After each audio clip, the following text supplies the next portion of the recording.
Octobre 99. Sans effusion de sang, le général Pervez Musharraf renverse le premier ministre pakistanais Nawaz Sharif et prend la tête du Pakistan. Vous êtes au courant des développements de ces derniers jours.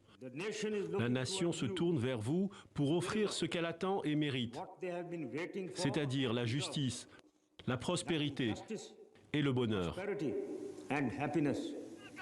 La prospérité promise aux Pakistanais arrive sans trop tarder.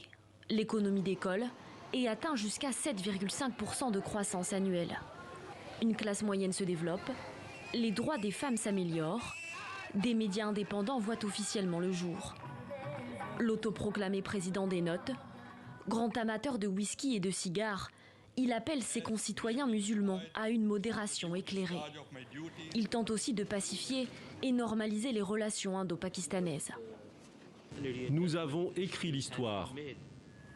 Tout en s'engageant dans une guerre longue et sanglante.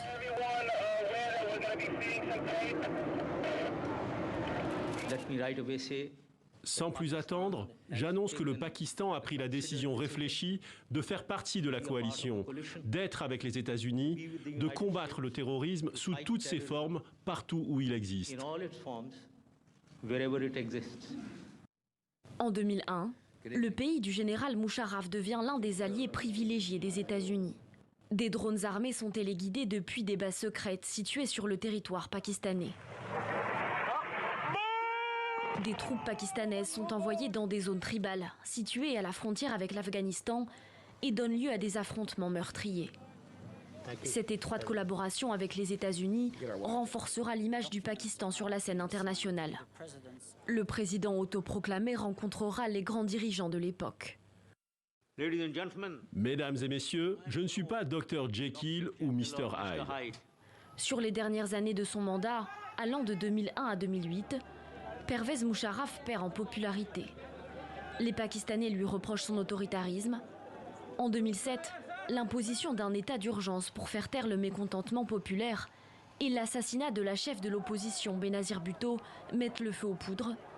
Il est contraint à la démission en août 2008.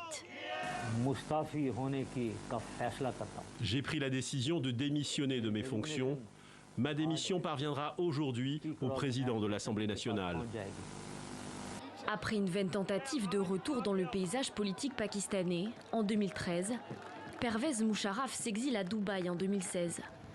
Il y décède le 5 février 2023, à l'âge de 79 ans, d'une longue maladie, selon l'armée.